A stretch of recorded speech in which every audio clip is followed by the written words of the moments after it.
right, so I'm here with Crystal Huang of Power Solar Cooperative today, and I'm Janelle Orsi of Sustainable Economies Law Center. And in 2018, the two of us and many other wonderful people got together and co-founded Power Solar Cooperative with a vision that this cooperative would own solar projects all over the community.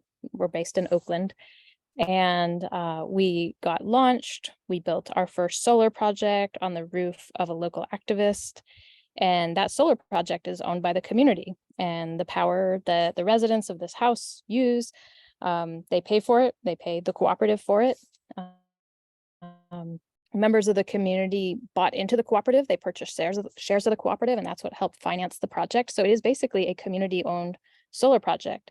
And now it's 2023, and the homeowner is selling the house. And this was a pivotal moment where People Power had to ask itself, do we want to continue to own this project with a stranger?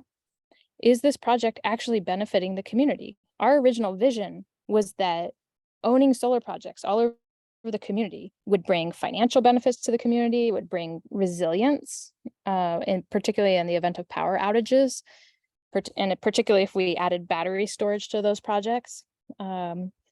We thought it would bring benefits to residents. We thought it would bring benefit to the earth because it was allowing everyday people to use their money to finance the development of solar when most everyday people can't put solar on their own roof, can't afford solar. And so it opened up a lot of doors. It was a really amazing vision that we had and we really believed in. And now, 5 years later, we are asking ourselves, is this actually benefiting the community? And have really come to the conclusion that it's probably in the best interest of the community and the co-op to sell this project to the homeowner, recoup the funds, and use those funds in a way that better benefits the community, and let the community decide how that will be.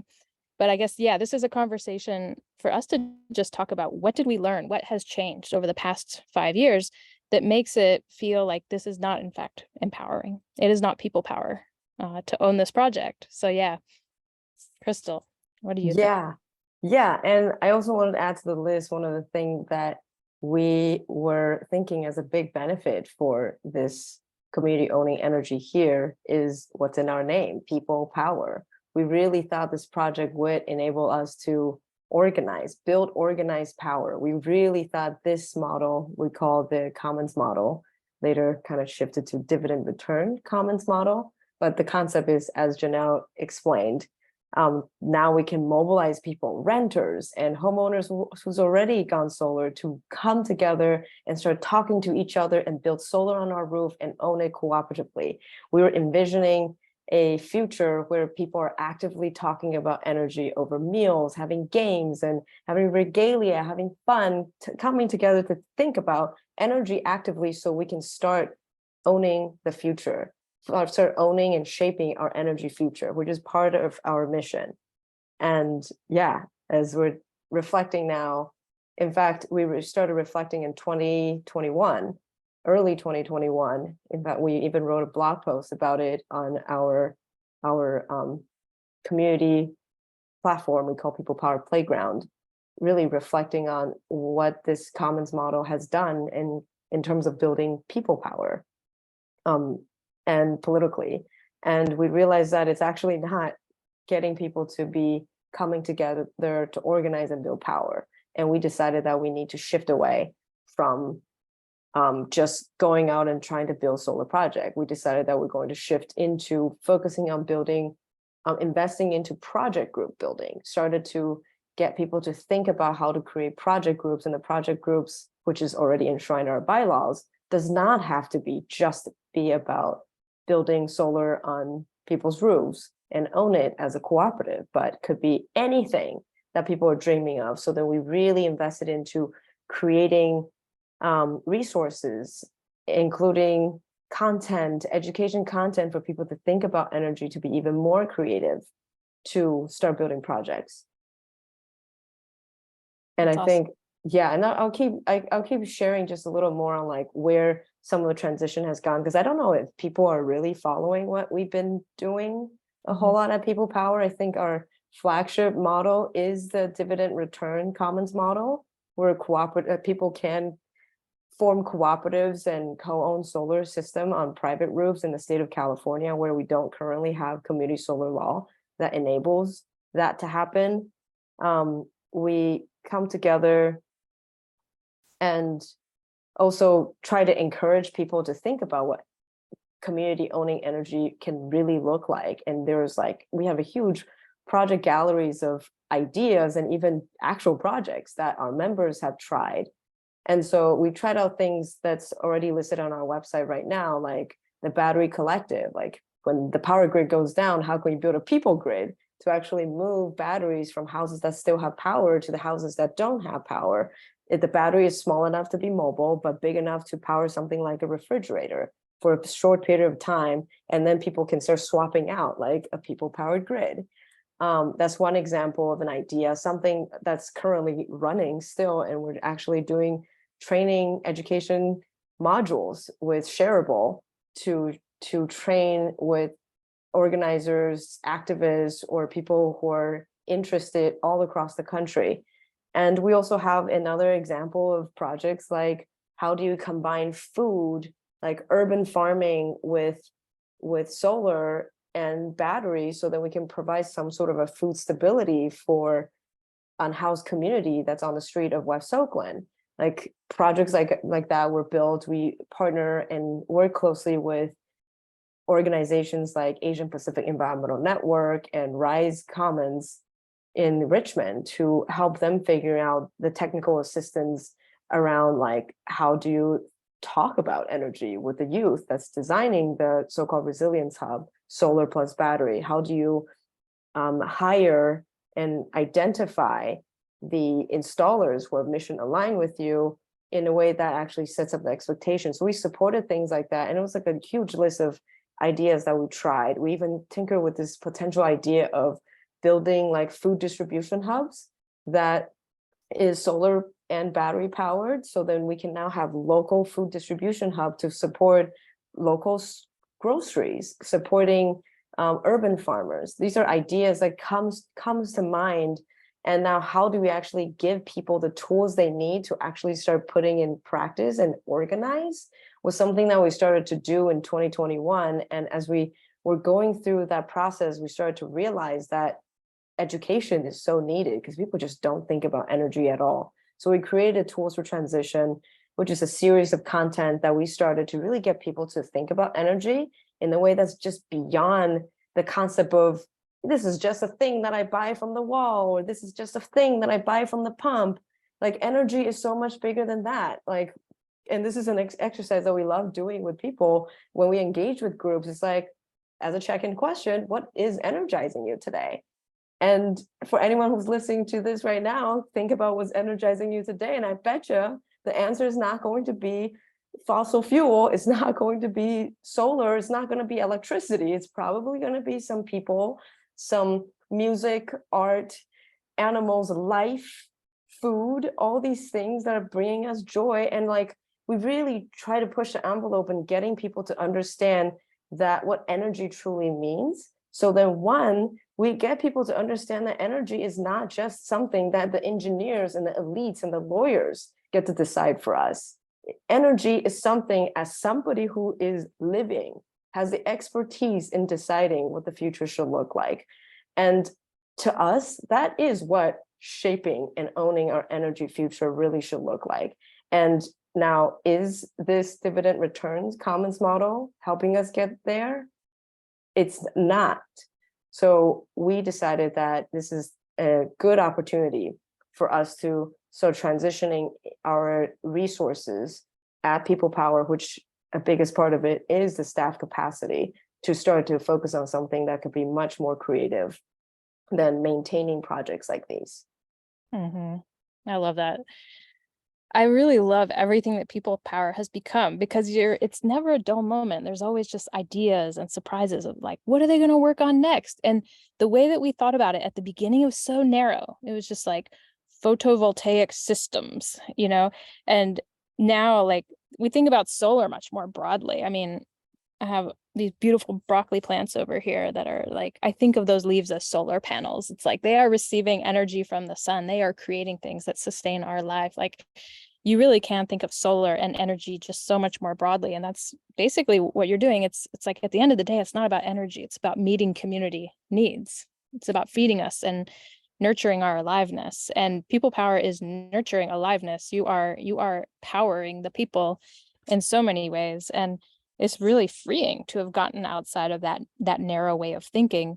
And so long as people power continues to own these projects, it's a drain on energy. Actually, you have to find out how much energy people are using in these homes and bill them every month, and little checks and money coming in that you have to process. It's an administrative cost to the co-op, where you could free yourselves up to just be like going with the flow of what members want to do. So, and it may include taking that money and building another solar project, but something that'll somehow be a lot more readily available to benefit the community. So building on homes, the original idea of building on private homes was, first of all, like, the ownership of land and housing has already become so concentrated that we knew we had to disconnect the ownership of land and energy production if we really want to put energy in the hands of the people. That was like our belief, was that, we just enter into agreements with private homeowners and build the projects on their rooftops, and the projects will be community owned.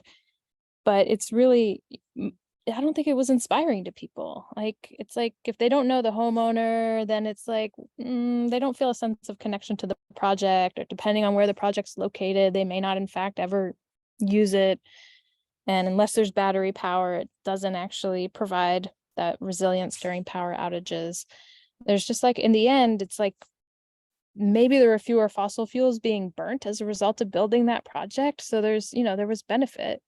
We built it on the roof of someone who may not have been able to use her own funds to build such a project. So we were making solar happen where it may not have otherwise happened. But really, I think overall the benefit of keeping the project is, I think there are very few benefits at this point.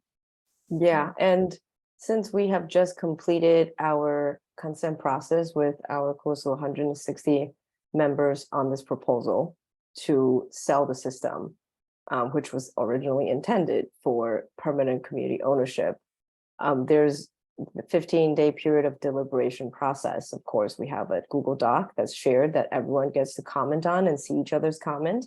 We have 3 discussion spaces that people can come hear directly from the workers that are working on this, and also hearing concerns from other members or comments from other members, and we are all learning together. And as the worker member that's working on this a lot, I will say that I even learn a whole lot from engaging with our members. One of the biggest surprise, that it's not a surprise to me personally, but I think one of the biggest surprise to a lot of people who are from the outside of the cooperative, looking at Power Solar Cooperative or any cooperative, would think, okay, this is about 160 members who put out $100 to $1,000 to invest into this cooperative, with this idea that there will be some sort of a dividend return as they help invest into building more solar system. They want their money back. This is not a donation. And so a big concern is going to be like, how do we make sure people have their money back? And this goes into a very interesting, at least for me, when I was thinking about, like, when we are proposing to Laura Jo that we're going to sell the system to Laura Jo has a generosity of say, okay, great, name the price. What do you think is the fair price? And Laura Jo also believes in fairness. Laura Jo believes that it's really important to not take advantage of people. And how do we make sure we balance the multi-stakeholder that we have in the cooperative? Laura Jo, in this case, is the subscriber member who is purchasing electricity, and now in this case is going to buy the system. And we have general members, and as well as a lot of founding members, who, by the way, Laura Jo is also a member of, who have been part of putting in the labor of making this project happen, been part of putting in their hard-earned cash. And in fact, most of our members are renters or low-income homeowners who literally sat around and waited to get enough savings to actually buy a share of the cooperative. So these money is important money. So from people from outside of the cooperative can look at it as in, oh, well, people are joining to get their 3% dividend return. And if, even though it's not guaranteed to get 3%, it's most important to get their principals back, get their original money back. And I think one thing that would be surprising to a lot of people from outside of the cooperative is that pretty much all of our members who are part of our cooperative, actually all of our members who are part of the cooperative, believe that we're here. Of course, it would be nice to have our money back, but we're here investing into our ability, our collective ability to achieve our mission, to create a just and inclusive transition to new renewable energy by enabling everyone to own and shape our energy future. So it would be really nice to have our money back, but the money is to make that happen, including all of our labor. So one thing that's really beautiful to just remember that when we're creating a cooperative using real capital with cash and solar panels on real houses, it's a challenging contradiction to navigate in a way that in capitalism, these are real assets. Well, in cooperative space, like, yes, those are real assets, but at the same time, the real asset is ourselves, each other, care and love, and how we be with each other, and what kind of culture are we practicing to make that future happen. And navigating that contradiction is awkward, to say the least. And really talk about, like, how do you measure who's gaining more, who's gaining less? It feels like a divorce for me. I've never gone through a divorce myself, but like to say like, hey, by being part of this, I put in this much and I gain this much and you gain this much from me, feels like a really weird transactional negotiation, when by being in a cooperative, it's not to be transactional, it's to celebrate and practice reciprocity that our entire life and nature is all about. Like whether we know it or not, we're in this interconnected relationship with each other. And if we cannot get back into that, but only look at things in the transactional and what can I get out of this from you way, everything just falls apart. So one beautiful thing that really came out, one big lesson that I really want to make sure people in the cooperative and outside the cooperative think about what being in a cooperative means, is that yes, these are hard-earned cash, but we are here together to do so much more than this $15,000 worth of cash. In fact, we create a value that is far, far beyond this much money. I mean, you can measure it by the amount of value probably added to the home, probably added to the grid, probably added to our climate future. But much more importantly, it's so impossible to measure, is our connected strength. Sure, we don't live together. We don't get on a call very frequently, but when people are called on, we jump on and we support each other. We have a shared understanding of values. We have a shared understanding of trust. If we can ever figure out a project that we can all do together that is place-based while living so far apart from each other, I bet you we all would jump on board. We haven't figured out what that looks like yet, but we have created something truly amazing to navigate through. And to think that the members are here really for their cash is really reducing the human potential of what we can do collectively. Mm-hmm. Yeah. Amen, Crystal. That's beautiful. And you also just reminded me, a recent People Power newsletter went out and spoke about one of the People Power members having a cash need, doing a GoFundMe, I think because of a death in the family. And I don't know how many people gave, but I know I did. It's like money is still important and we need it, but it was like such a narrow way of thinking about how we were going to move money within this co-op and have it be tied to energy use and payments and everything. And really, like, the co-op can be the grounds for so many more ways of providing for each other, which is really that's why we all came together to begin with, is to meet our collective needs. So yeah. And in this process, I also think quite a bit about fairness, because frankly speaking, when the proposal that we shared out with the cooperative member is that we are proposing to sell the system, to Laura Joe at a price that Laura Joe deems fair, Mhm. with the minimum of no less than 3,500, which is somewhat of an arbitrary number. But of course, if you see the number, you think it's more likely it's going to be closer to that amount, and people are very afraid. Or I wouldn't say afraid, but people are concerned. People are concerned that this is originally a $15,710 asset. Now we're potentially selling it down to $3,500. People are concerned. People are raising their concerns, and wanting to make sure that we're actually being fair, and there's a good process that goes in there. And for me, one thing that I learned, that fairness is not an objective truth. Fairness in some way is how we get to be part of the conversation and feel heard and feel like we are trusting each other, holding that belief in love and abundance.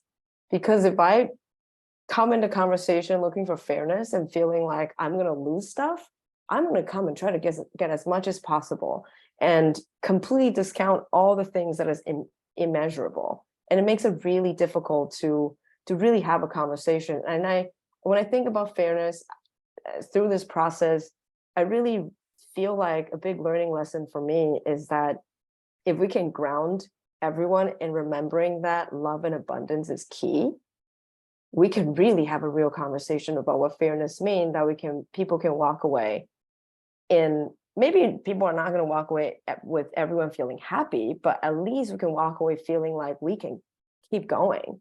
We're not going to fall apart because we have enough and because we have each other, and we can keep figuring things out together.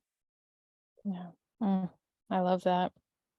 And I think it's helpful to remember that, I don't know, you can't put a number on it, but something like 90% of the value that People Power has generated is not because of like these transactional, people buying energy, or what is this solar project worth? I mean, lots of people have donated. We've gotten grants. People have just put in their time. We went to a lot of evening meetings. I mean, you're like the Energizer Bunny showing up and building community, and just like, this is like all coming, it's coming from our hearts and our inspiration. And so much of what People Power is bringing to the community is gift. And so it's like, we don't need to look at this solar project and think, what would we get in the fair market if we were selling this project? And I think just entering into an agreement that feels good to Laura Joe and to the co-op, I think like that keeps the spirit of the gift alive, rather than turning this into a transactional thing or trying to get as much as we can. So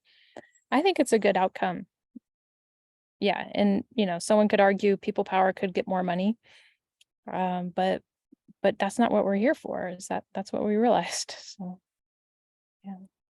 Yeah, we can spend more time trying to argue for a few more $1,000s, or we can spend more time to actually do more creative things that we can get tens or hundreds of thousands of dollars.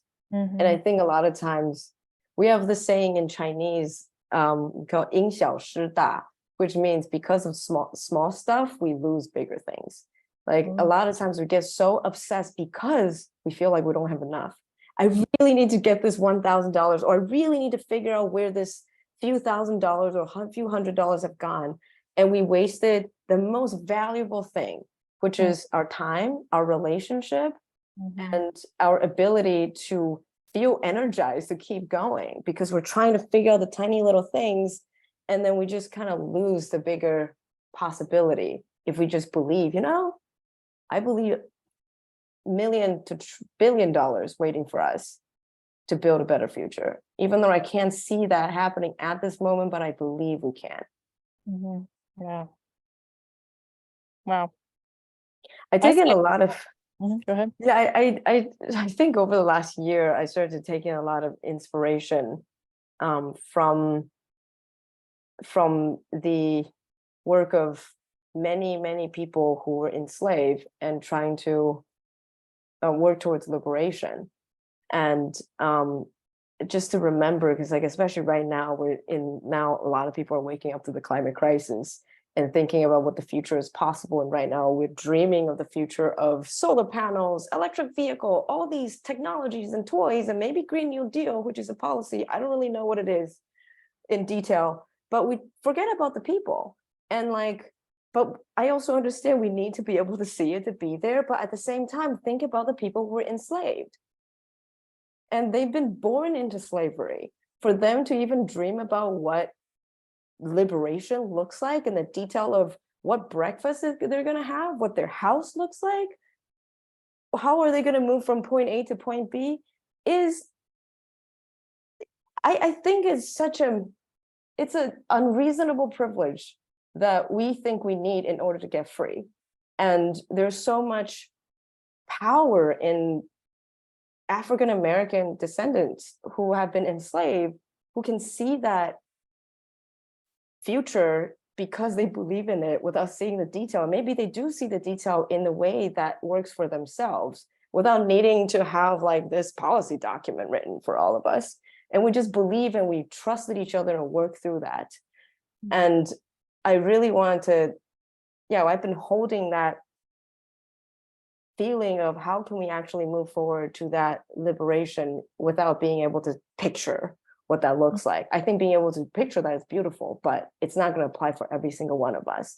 And how do we just use faith and trust to move forward because we believe that it's possible? Yeah, I agree. And we have this challenge of operating in a system like with funders who want to know what are the deliverables, what are your short, mid, and long-term impact goals, and how are you going to report on the metrics for them? And when we know that the liberation that we seek, or the world that could actually truly nourish and sustain us, we can't see it yet. It's beyond the horizon, but we know that it's there, and to keep moving forward. And we can't map it out in great detail and say, these are the things we're going to do to get there. But I think that, the faith that we have is continuing to bring people together and letting the ideas flow from the community and letting people organize and try things and experiment and sometimes fail, which is basically like, we've already succeeded in trying things and failing at them and saying, okay, no, change course, let's do something else. But, I know that we're on the right track. We've created the space to be moving toward that horizon, even though we don't know what's just beyond it. So it's a beautiful thing we've built. Yeah, I really love what you had summarized, Janelle, and now it's on our website about what People Power Solar Cooperative is like. I'm going to read: the grid for the transmission and distribution of another kind of power, the combined, connected, and amplified potential of many people sharing resources, ideas, skills, connection, and labor in infinitely creative ways. And that's what we're here to do.